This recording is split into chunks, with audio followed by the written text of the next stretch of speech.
ditemani oleh 3 narasumber kita dari mahasiswa nih program studi akuntansi yang mungkin akan sedikit berbagi pengalaman nih sama kita-kita. Iya, Oke. Bang.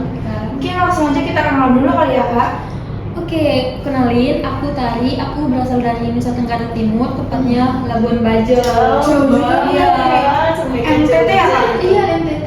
Terus aku di sini itu di Unisa udah semester 2 akuntansi.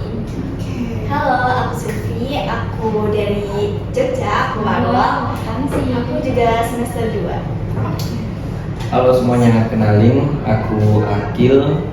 Asal aku dari Sulawesi Tengah, tepatnya di Kota Palu. Jauh banget ya. Dan juga aku masih semester 2. Oke. Ini semester 2 semua ya nih Kak? Iya. Betul banget. Gimana kalau langsung aja kita mulai nih? Kita hari ini mau bahas apa nih, Kak? Mungkin karena ketiga narasumber kita ini dari program studi akuntansi nih, gimana kalau kita itu ngobrol-ngobrol santai tentang pentingnya menabung, terutama untuk kita sebagai mahasiswa. Menabung ya, Pak. Mungkin menarik teman-teman ya.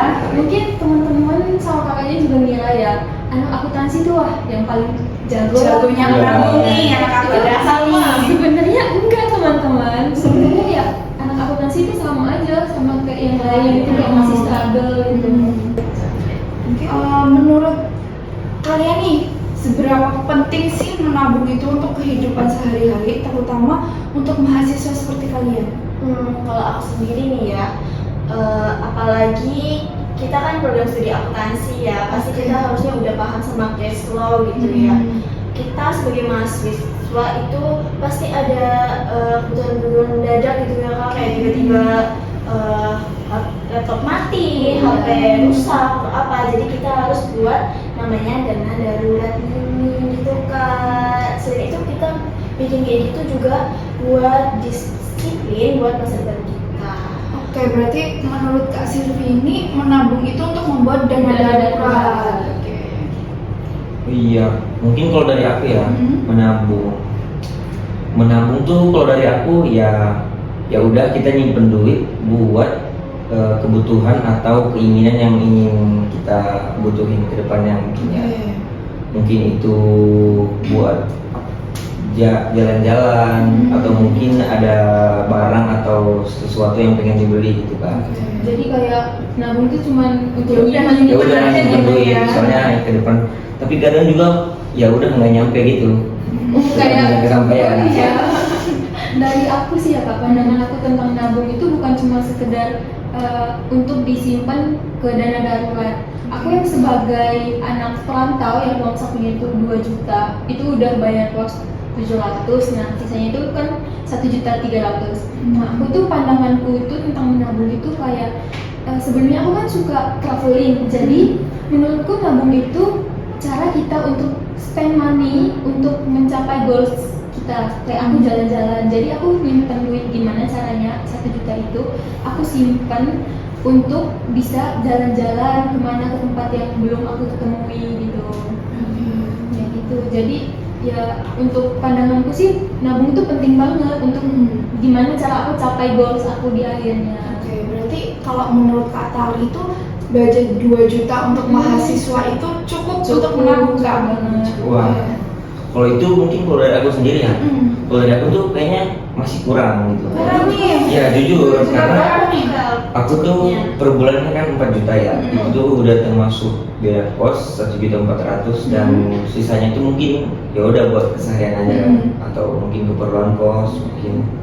Itu tuh jujur ya masih kurang, soalnya kita juga sebagai mahasiswa ini punya banyak inilah, tau lah mahasiswa sekarang mungkin banyak kebutuhan. Iya, Apalagi sering nongkrong ya Kak. Iya, soalnya nugas juga kan, nugas butuh tempat mungkin coffee shop gitu kan, yang nyaman buat kerjain tugas.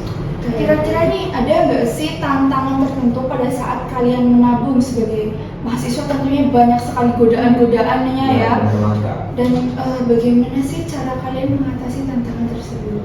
Kalau dari aku ya Kak, tantangannya itu ya tadi dari 1.300.000 itu pasti banyak banget kan kebutuhan kita sebagai anak ya mahasiswa lah, tahu lah mahasiswa. Jadi kayak pertama itu tantangan aku tuh gimana caranya aku nyimpan uangnya itu Dan karena kan kita tuh punya keinginan ya Kak, banyak banget kayak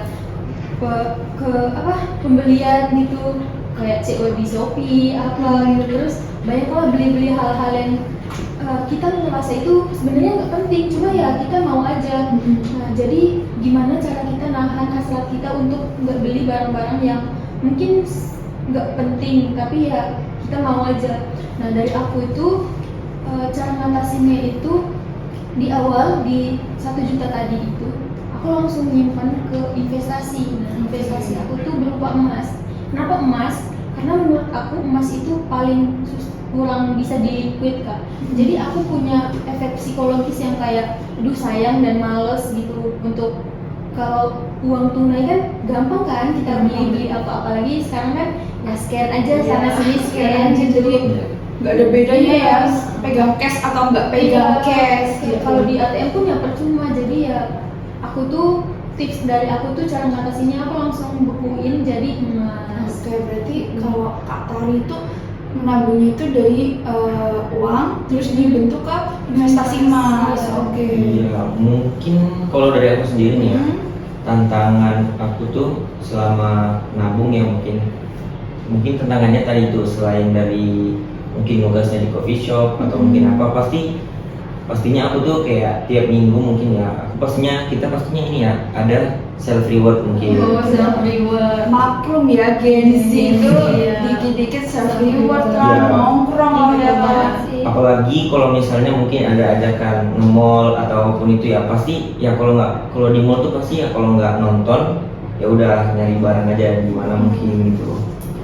Terus untuk mengatasinya ya kalau dari aku sendiri tuh buat mungkin mengurangi atau apapun itu, kalau dari aku tuh ya mungkin kalau dari cara aku sendiri ya dengan cara kita tuh mulai nolak gitu ajakan satu persatu. Tapi kayak masih substantif ya. Tapi kadang memang masih tergoda gitu, soalnya ya udah siapa sih yang nggak mau gitu Iya, kumpul kayak kaum gas aja. Kayak siapa ya itu? Kalau kalian itu gimana? Silvi.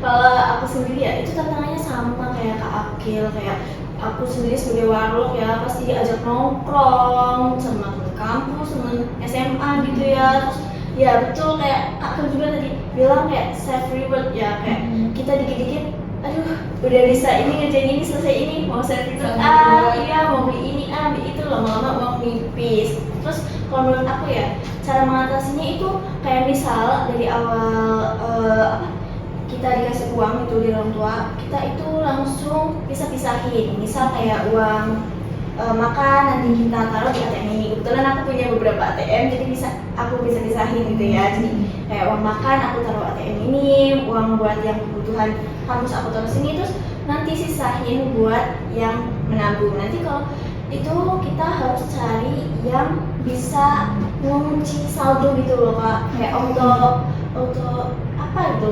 Nanti kalau kayak gitu kita nggak bisa apa-apain saldo itu Kak. Gitu. Berarti tadi sama kayak emas yang dari aku ya Kak, berarti uangnya tuh nggak bisa langsung kepakai. Iya.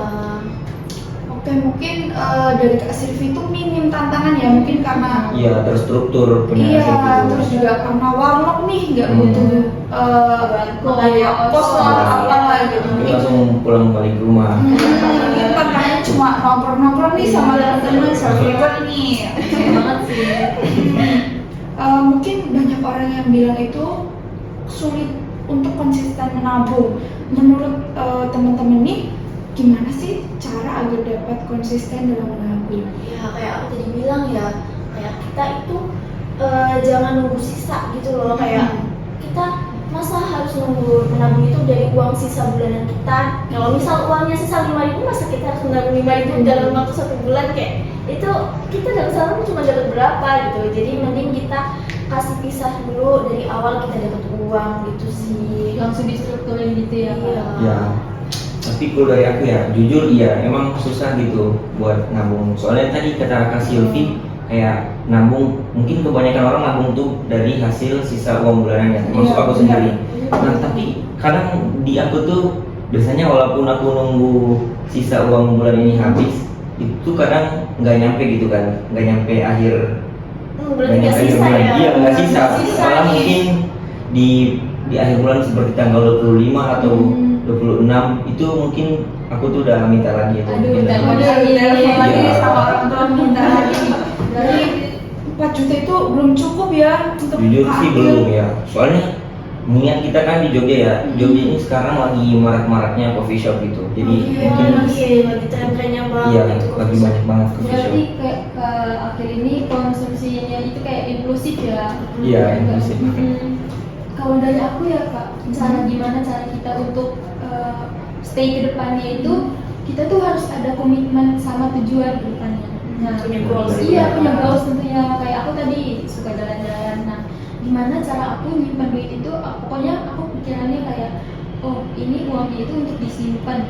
Gimana untuk aku nyimpan sampai tujuan aku tuh tercapai. Jadi harus punya goals, karena kalau kita nggak punya goals ke depannya itu, uangnya itu di tengah-tengah pasti kita akan bosan kak. Kayak aduh ini nyimpennya buat apa ya, belanjain aja. Jadi kalau kita nggak ada goals ke depannya itu ya sama aja. Jadi harus punya komitmen lah sama uang tabungan kita. Kayak mungkin dari masing-masing narasumber kita itu punya cara sendiri untuk konsisten dalam menabung ya teman-teman.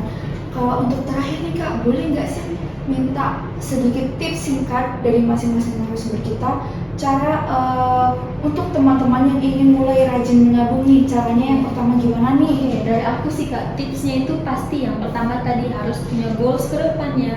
Nah, caranya itu ya kita nyisihin duit, terus tadi punya aku tuh diinvestasiin. Kita sisihin dulu untuk beli emas kecil-kecil dulu. Kemudian kita tulis itu, contohnya di kamar kita bikin tulisan kecil, notes gitu kayak pokoknya bulan ini, tahun ini aku mau kesini, jadi kita kecilin duitnya, Jadi bisa membangun semangat Iya, kita ya kak? semangat itu pasti tinggi teman-teman. Jadi pokoknya dari hal-hal kecil itu sangat berarti gitu.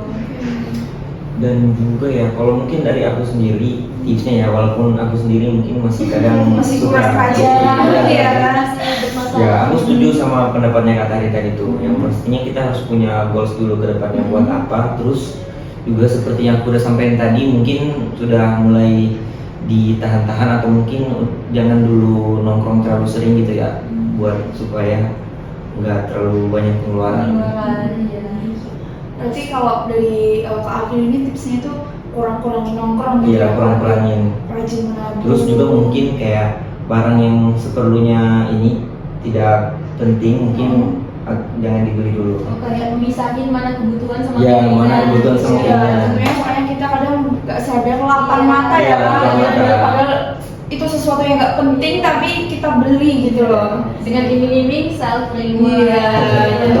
Gengsi banget itu. Iya. Kalau aku sendiri sih ya, kayak aku tadi bilang, kayak kita jangan nunggu sisa, tapi kita harus sisihin dari awal. Itu tips aku sih, jangan buang-buang duit buat yang nggak perlu. Kayak tadi kakak-kakak bilang itu kayak pentingin buat yang emang benar-benar kita butuhin. Itu aja sih. Oke, seru banget ya obrolan kita Iya. kali ini.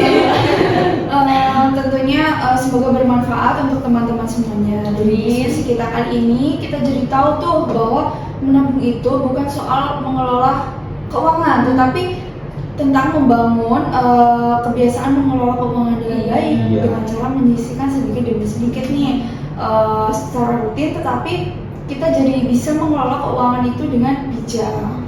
Semoga diskusi kita kali ini dapat menjadi motivasi untuk kita semua agar lebih disiplin lagi dalam menabung dan mengatur keuangan. Saya selaku moderator pamit undur diri, sampai jumpa lagi di podcast berikutnya. Bye. Bye.